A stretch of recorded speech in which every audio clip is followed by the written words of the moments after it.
Example of central forces అని తీసుకున్నా. Example of central forces.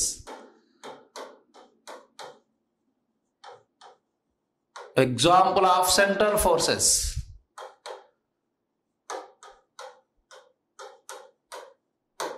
Very very most important. Example of central forces తీసుకున్నట్లయితే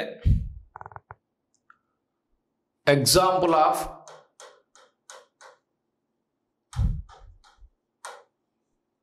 central forces.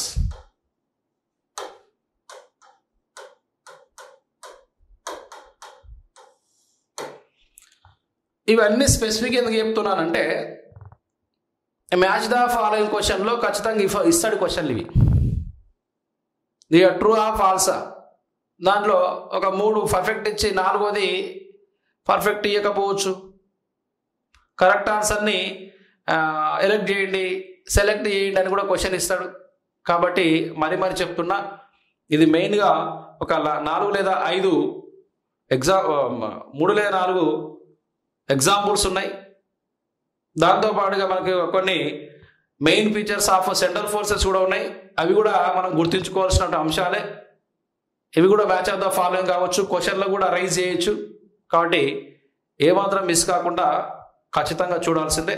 Next, మరి example of central ఫోర్సెస్కి మనకు ఒక example మనం జనరల్గా మాట్లాడుకుందాం. సెంట్రల్ ఫోర్సెస్ అంటేనే a force which always towards the fixed point అని చెప్పాను. మరి ఇలా ఏమున్నాయి అంటే ఎలక్ట్రోస్టాటిక్ అట్రాక్షన్ ఫోర్సెస్ ఉన్నాయి అంటున్నాం. ఎలక్ట్రోస్టాటిక్ రిపల్షన్ ఫోర్సెస్ అనేవి కూడా ఉన్నాయి అంటున్నాం. మరి ఎలక్ట్రోస్టాటిక్ అట్రాక్షన్ ఫోర్సెస్ ఎక్కడ ఉన్నాయి సార్? ఎలక్ట్రోస్టాటిక్ రిపల్షన్ ఫోర్సెస్ ఎక్కడ ఉన్నాయి సార్ అంటే ఎలక్ట్రిసిటీలో మనం తీసుకున్నట్లయితే let us consider A positive charges and negative charges separated between 2r distance.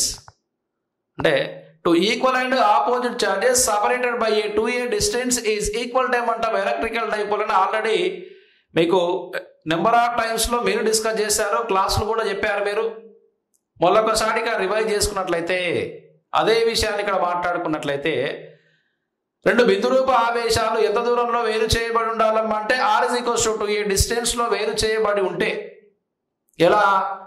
How it is possible? Q1 charge Q2 charge అనేది ఇక్కడ 2 పాయింట్ ఛార్జెస్ తీసుకుందాం. అవి లైక్ ఛార్జెస్ కావచ్చు, అన్లైక్ ఛార్జెస్ కూడా కావచ్చు. లైక్ ఛార్జెస్ అయినా అన్లైక్ ఛార్జెస్ అయినా మనకు 2 విషయాల్లో మాట్లాడుకోవచ్చు. లైక్ ఛార్జెస్ అంటేనే ఏమంటే పాజిటివ్ అంటాం, నెగటివ్ అంటాం. అన్లైక్ ఛార్జెస్ అంటే ఏం రాసుకోవచ్చామంటే ఒకటి పాజిటివ్ ఉంటే ఇంకోటి నెగటివ్ ఉంటుంది. ఇవి 2 ఎంత దూరంలో సపరేషన్ చేయబడ్డాయి అంటే how much amount of distance separation between A, B or Q1 and Q2 or డిస్టెన్స్లో సపరేషన్ చేయబడ్డాయి అంటున్నా. ఆర్ డిస్టెన్స్లో సపరేషన్ చేయబడ్డాయి అంటే r = వాల్యూ ఎంతకి ఈక్వల్ అవుతుంది అంటే 2aకి ఈక్వల్ అవుతుంది. కానీ ఇవి ఏ ఛార్జెస్ ఉండొచ్చు? లైక్ ఛార్జెస్ ఉండొచ్చు, అంటే నెగటివ్ టర్మ్ ఉండొచ్చు. ఇది కూడా నెగటివ్ టర్మే. నెక్స్ట్ ఇక రెండో కండిషన్లో ఒకటి నెగటివ్ ఉంటే రెండవది ఏంది పాజిటివ్ ఉందా తీసుకున్నా. పాజిటివ్ ఉన్నదానికి ఛార్జ్ ఎంత, నెగటివ్ ఉన్నదానికి ఛార్జెస్ ఎంత ఉందమ్మంటే Q1 అని తీసుకున్నా.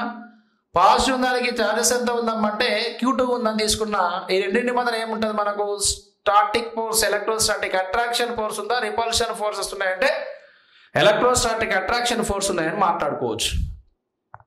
మరి ఎలక్ట్రోస్టాటిక్ అట్రాక్షన్ ఫోర్స్ అంటేనే ఇక్కడ ఏమంటున్నాం మనం? FC అంటున్నాం, ఆర్ FE అంటున్నాం. FE directly proportional to Q1 and Q2 అని రాస్తాం. FE inversely proportional to 1/r² అని రాస్తాం. ఫైనల్గా ఈక్వేషన్ అండ్ ఈక్వేషన్ 2లో బేస్ చేసుకొని ఏం రాసుకోవచ్చు మనము అంటే F directly proportional to Q1 and Q2/r² అంటాం. F = వాల్యూ ఏం రాస్తామంటే 1/4πε0 ఇంటూ Q1 Q2/r² మనము డినోట్ చేస్తుంటాం. రైట్, దీన్నే one type of example of central ఫోర్సెస్గా మాట్లాడుకోవచ్చు. ఎలక్ట్రోస్టాటిక్ అట్రాక్షన్ ఫోర్స్నే వన్ టైప్ ఆఫ్ సెంట్రల్ ఫోర్సెస్గా మనము డిఫైన్ చేసుకోవచ్చు, సెంట్రల్ ఫోర్సెస్గా చెప్పుకోవచ్చు. ఒక ఎగ్జాంపుల్ మనం ఇచ్చుకోవచ్చు. మరి ఎట్లా ఉందో ఆ ఎగ్జాంపుల్ తీసుకున్నట్లయితే రాద్దాం. ఫస్ట్ వన్ ఏమని చెప్పంటే electrostatic attraction force, gravitational attraction force కూడా మనకు సెంట్రల్ ఫోర్స్ గానే మాట్లాడుకోవచ్చు. ఎలక్ట్రోస్టాటిక్ అట్రాక్షన్ ఫోర్స్ కూడా ఇక్కడ సెంట్రల్ ఫోర్స్ గానే మాట్లాడుకోవచ్చు. మరి గ్రావిటేషనల్ అట్రాక్షన్ ఫోర్స్ అయినా ఎలక్ట్రోస్టాటిక్ అట్రాక్షన్ ఫోర్స్ కూడా ఇక్కడ మనం మాట్లాడుకున్నాం. మరి ఎలక్ట్రోస్టాటిక్ అట్రాక్షన్ ఫోర్స్ అంటే ఇక్కడ రాద్దాం. Electrostatic attraction force, electrostatic attraction force Fe is equals to value ఏంటి అంటే 1/4πε0 ఇంటూ జనరల్గా మనకు Fe డైరెక్ట్లీ ప్రపోర్షనల్ నేను రాయొచ్చు Q1 Q2/r² రాస్తాం. ఓకే, మీకు ఆల్రెడీ తెలుసు. ఈ Fe డైరెక్ట్లీ కాకుండా డైరెక్ట్లీ నెగ్లెక్ట్ చేసినట్లయితే 1 వాల్యూ ఏంటి 4πε0 వాల్యూ ఇంటూ Q1 Q2/వాల్యూ ఏంటంటే r² వాల్యూ వస్తుంది. ఈ 1/4πε0 వాల్యూ ఏంటంటే 1 కూలుంబ్ అంటాం. Coulomb is equals to value ఎంత 9 × 10⁻9కి ఈక్వల్ అవుతుంది. 9 × 10⁻9కి ఈక్వల్ అవుతుంది అని రాసుకోవచ్చు. దీన్నే newton metre square into coulomb square కూడా రాస్తాం, యూనిట్స్ కూడా రాస్తాం. కానీ ఇక్కడ మనకు ఈ విషయాలు ఎలక్ట్రిసిటీలో డిస్కస్ చేస్తాం. ఓన్లీ టాపిక్ ఎందుకు వచ్చిందనే విషయం కొరకే ఇది చెప్పాను నేను, ఇక్కడ గుర్తుపెట్టుకోవాలి. ఎగ్జాంపుల్ ఆఫ్ సెంట్రల్ ఫోర్స్ ఏమంటాం Fe is equals to 1/4πε0 Q1 Q2/r² ఏమంటాం అంటే సెంట్రల్ ఫోర్స్ ఉన్నటువంటి వన్ టైప్ ఆఫ్ ఎగ్జాంపుల్ అని రాస్తాం. దీని పక్కనే మనకి ఇంకోటి కూడా ఉంటుంది, దీన్ని ఏమంటాం ఆర్ క్యాప్ అని కూడా రాస్తాం. దీన్ని ఏమంటాం యూనిట్ వెక్టార్ అని రాయొచ్చు. Next another one, second one ఏం రాసుకోవచ్చు అంటే గ్రావిటేషనల్ ఫోర్స్ ఆఫ్ అట్రాక్షన్ అని కూడా రాద్దాం. ఏ ఫోర్స్? గ్రావిటేషనల్ ఫోర్స్ అని రాస్తాం. సరే, గ్రావిటేషనల్ ఫోర్స్ అంటే ఏంటి? ఎర్త్ అట్రాక్షన్ ఫోర్స్ ఏమంటాం అంటే గ్రావిటేషనల్ ఫోర్సే. మరి ఎర్త్ అట్రాక్షన్ ఫోర్స్ ని గ్రావిటేషనల్ ఫోర్స్ అంటే ఇక్కడ సెంటర్ పొజిషన్ ఏముండాలి? గ్రావిటేషనల్ ఫోర్స్ ఆఫ్ అట్రాక్షన్ అని రాస్తున్నా. Second point, gravitational force of attraction అని చెప్తున్నా. గ్రావిటేషనల్ ఫోర్స్ ఆఫ్ అట్రాక్షన్ అంటే ఇక్కడ సెంటర్ పొజిషన్లో ఏముంది? సన్ ఉందని తీసుకున్నా, సన్ ఉందని తీసుకున్నాను.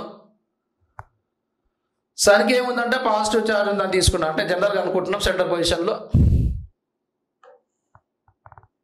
అరౌండ్ ఇయర్స్ అని ఏం రివాల్వ్ అవుతున్నాయి అంటే ఎర్త్ రివాల్వ్ అవుతుందని తీసుకున్నా.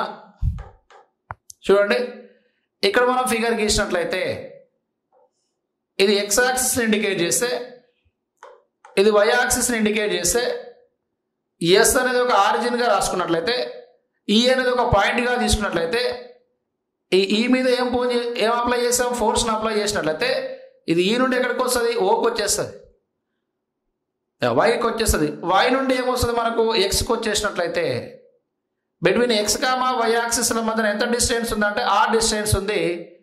ఇవి టువర్డ్స్ ఏ ఫిక్స్డ్ పాయింట్ అంటే ఆరో మార్క్ ఇటువైపు ఉంటుంది. అవే ఫ్రమ్ ద ఫిక్స్డ్ పాయింట్ అంటే ఏముంటుంది? ఆరో మార్కు అప్పర్ పొజిషన్లోకి వచ్చేస్తుంది. అంటే ఇది సెంట్రల్ ఫోర్స్కి సంబంధించిన మ్యాటరే కదా, సెంట్రల్ ఫోర్స్ సంబంధించిన మ్యాటరే కదా. అంటే సెంట్రల్ ఫోర్స్ అంటే రాసుకోవచ్చు the force which always acts on a body towards the fixed point away from the fixed point. అంటే టువర్డ్స్ ద ఫిక్స్డ్ పాయింట్ అనేది ఆరో మార్క్ అనేది లోయర్ పొజిషన్కి ఉంటుంది. అవే ఫ్రమ్ ద ఫిక్స్డ్ పాయింట్ అంటే ఆరో మార్క్ అని అప్పర్ పొజిషన్లోకి ఉంటుంది. ఈ రెండింటి మధ్యన ఉన్న ఫోర్స్ ఏమని చెప్పొచ్చు అంటే ఇది గ్రావిటేషనల్ అట్రాక్షన్ ఫోర్స్ ఆఫ్ అట్రాక్షన్గా రాస్తున్నాం. సార్ మరి గ్రావిటేషనల్ అట్రాక్షన్ ఫోర్స్ని మళ్ళీ ఇంకే విధంగా డిఫైన్ చేయొచ్చు? మ్యాథమెటికల్ ఫామ్లో ఏ విధంగా డిఫైన్ చేయొచ్చు అంటే ఇక్కడ సేమ్ ఫిగర్తో మనం డిఫైన్ చేయొచ్చు. ఎట్లా? ద సెంటర్ పొజిషన్లో mass of the sun value ఎంతకి ఈక్వల్ అవుతుందంటే క్యాపిటల్ ఎంకి ఈక్వల్ అవుతుంది అంటున్నా. నెక్స్ట్ అలానే ఇక్కడ ఎర్త్ మాస్ ఎంతకి ఈక్వల్ అవుతుంది అంటే స్మాల్ ఎం కొని తీసుకున్నా. మరి స్మాల్ ఎం అని తీసుకున్నట్లయితే ఈ రెండింటి మధ్యన డిస్టెన్స్ ఎంతకి ఈక్వల్ అవుతుందమ్మా అంటే ఆర్కి ఈక్వల్ అవుతుంది. దానికి ఇక్కడ రెండు కండిషన్లు ఒబే చేయాలి. సెంట్రల్ ఫోర్స్ అంటే అవే ఫ్రమ్ ద రావాలి, టువర్డ్స్ ద ఫిక్స్డ్ పాయింట్ అని రావాలి. మరి అవే ఫ్రమ్ ద అన్నప్పుడు ఆరో మార్క్ ఎటువంటి వైపు ఉంటుంది, ఫిక్స్డ్ పాయింట్ అన్నప్పుడు ఏమవుతుంది, టువర్డ్స్ ద ఫిక్స్డ్ పాయింట్ అన్నప్పుడు ఆరో మార్క్ ఇట్ అవుతుంది. దీన్ని ఏమంటాం, అవే ఫ్రమ్ ద అంటున్నాం. అవే ఫ్రమ్ ద ఈ ఆరో మార్క్ ఏమని చెప్పొచ్చు అంటే టువర్డ్స్ ద ఫిక్స్డ్ పాయింట్ అంటాం. Towards the fixed point, away from the and towards the fixed point అని చెప్పాం. మరి ఈ రెండింటిని మనకి ఏమొస్తుంది, మనకు గ్రావిటేషన్ అట్రాక్షన్ ఫోర్స్ ఉంటుంది. FG = వాల్యూ అంటున్నాం దాన్ని. మరి గ్రావిటేషన్ అట్రాక్షన్ ఫోర్స్ ఎంత ఉంటుందమ్మంటే సేమ్ ఎలక్ట్రోస్టాటిక్ అట్రాక్షన్ ఫోర్స్ గానే gravitation attraction force FG = value ఏంటి అంటే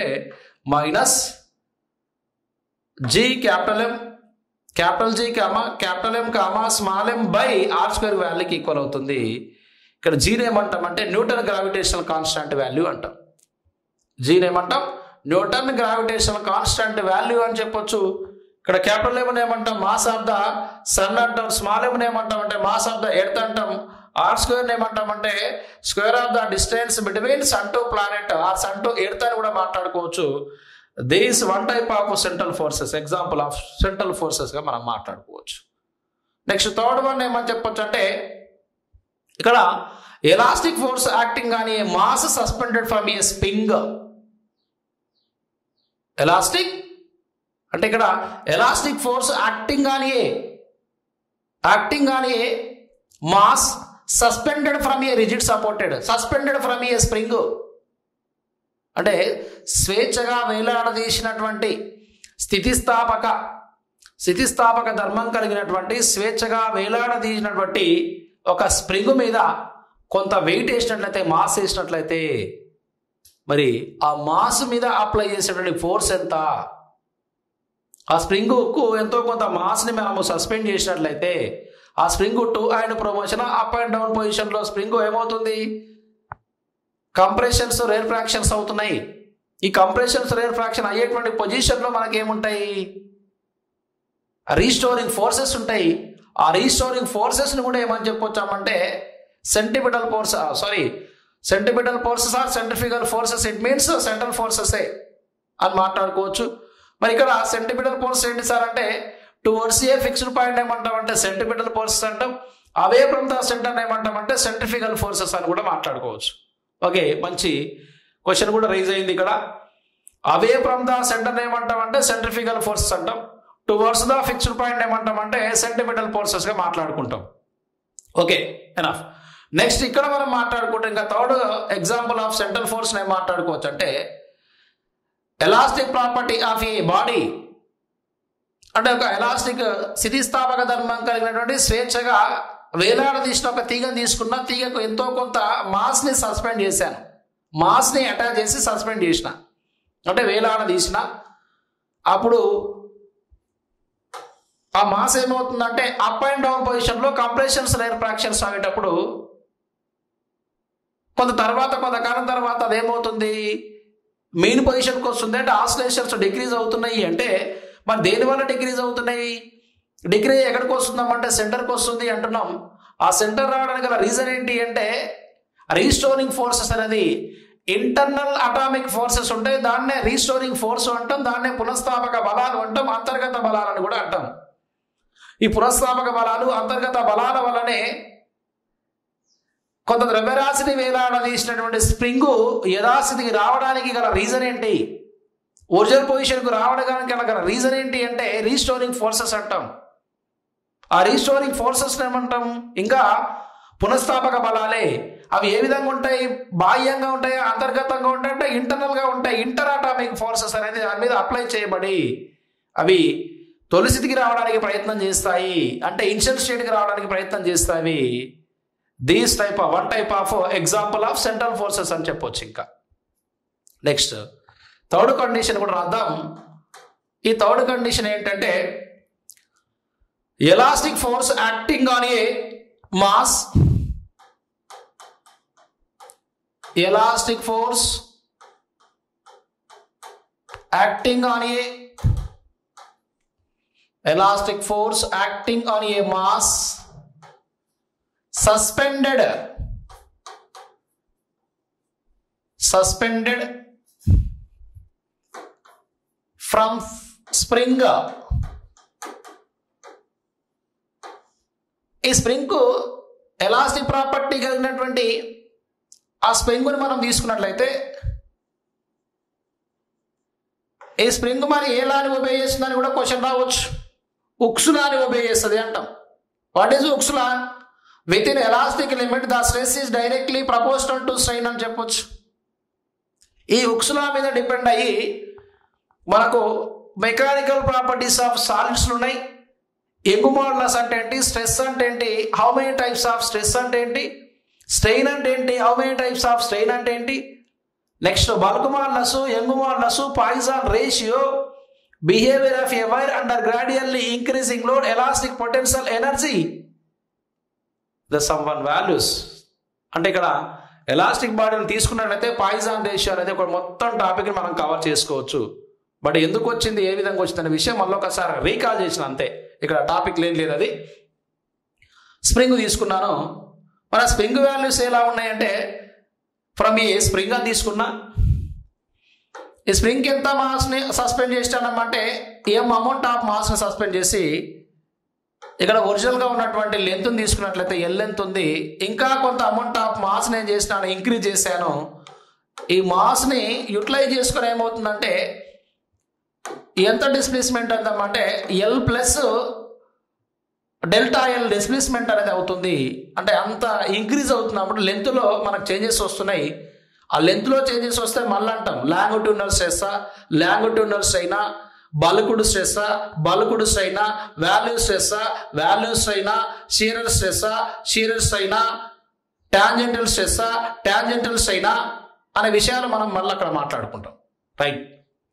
ఇక్కడ ఎల్ ప్లస్ డెల్టా ఎల్ అనేది ఇక్కడ ఎం రాసినటువంటి దాంట్లో ఇవి టూ అండ్ ప్రమోషన్ గా అప్ అండ్ బౌండ్ పొజిషన్ లో మనకు కంప్రెషన్స్ ఆఫ్ రేర్ ఫ్రాక్షన్ అంటే equal to behaviour of A longitudinal waves గా బిహేవ్ చేస్తాయి.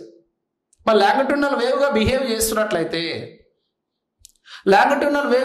చేస్తున్నట్లయితే అది రీస్టోరింగ్ ఫోర్స్ వల్ల ఎక్కడ ఉంది, ఎలాసిటీకి వచ్చేస్తుంది. కొద్ది కాలం తర్వాత టూ అండ్ ప్రమోషన్ చేస్తుంటే ఆసిలేషన్ వైబ్రేషన్స్ తగ్గడానికి రీజన్ ఏంటి, ఎయిర్ ఫ్రిక్షన్ ఫోర్సెస్ అంటున్నాం. దాంట్లో ఇంటర్నల్ అటామిక్ ఫోర్సెస్ ఉంటాయి అంటున్నాం. నెక్స్ట్ రీస్టోరింగ్ ఫోర్సెస్ ఉండడం వల్ల మెయిన్ పొజిషన్కి వస్తుంది అనుకున్నట్లయితే మరి ఇక్కడ అప్లై చేసేటువంటి ఫోర్స్ కూడా ఏది ఉండొచ్చు అంటే సెంట్రల్ ఫోర్సెసే. ఈ సెంట్రల్ ఫోర్స్ మరి ఏ విధంగా డిఫైన్ చేసుకోవచ్చు అంటే F directly proportional to -x అని రాస్తాం, ఎఫ్ ఈజ్ ఈక్వల్స్ టు మ్యాల్ అని రాస్తాం అంటే -kx అని రాస్తున్నాం. These are general example of central forces. ఇవి సెంట్రల్ ఫోర్సెస్ ఉన్నటువంటి ఎగ్జాంపుల్గా మనము డిఫైన్ చేసుకోవచ్చు అంటున్నాం. మరి ఇక్కడ సెంట్రల్ ఫోర్సెస్లో spring always pull towards the fixed point or pushes away from the it. అంటే ఇక్కడ మనం లాగుతున్నాం, పుల్ చేస్తున్నట్లయితే దాని జనరల్గా ఏమనొచ్చు, టువర్డ్స్ ద ఫిక్స్డ్ పాయింట్కి ఆపోజ్ చేయగలుగుతుంది అంటాం. Spring always pulls towards the fixed point or pushes away from the it. అంటే ఇక్కడ పుల్ ఏమని చెప్పొచ్చు, టువర్డ్స్ ద ఫిక్స్డ్ పాయింట్ అంటే పుష్ ఏమని చెప్పొచ్చు అంటే అవే ఫ్రమ్ ఇట్ అని చెప్పొచ్చు. ఇక్కడ ఇంకొక పాయింట్ కూడా రైజ్ అవుతుంది. స్ప్రింగ్ ఏం చేస్తాం, పుల్ చేసినామంటే లాగినా, స్ప్రింగ్ ఏం చేసినా లాగాను, లాగుతున్నట్టే దాన్ని ఏమంటాం టువర్డ్స్ ద ఫిక్స్డ్ పాయింట్ అని చెప్పొచ్చు, టువర్డ్స్ ద ఫిక్స్డ్ పాయింట్ అని చెప్పొచ్చు, టువర్డ్స్ ద ఫిక్స్డ్ పాయింట్ అని చెప్తాం. పుష్ చేసిన అంటే నొక్కబడిన, నెట్టడం వల్ల ఏమవుతుంది, దాన్ని అవే ఫ్రమ్ ద ఫిక్స్డ్ పాయింట్ అని చెప్పొచ్చు, అవే from the fixed point. Now the main features of a central forces. Now we will discuss about the next point. Our next concept is main features of central forces. ఈ central forces యొక్క ప్రత్యేకమైనటువంటి లక్షణాలు ఎలా ఉన్నాయి, అసలు ఎలా ఉండాలి central forces అనేటువంటి ఇవి కొన్ని ఫీచర్స్ ఉన్నాయి. ఆ మెయిన్ ఫీచర్స్ని మనం ఇక్కడ మాట్లాడుకున్నట్లయితే ఇది కూడా మెయిన్ ఇంపార్టెంటే, గుర్తుంచుకోవాల్సిందే, మర్చిపోకూడదు. Right, next one, main features of central forces.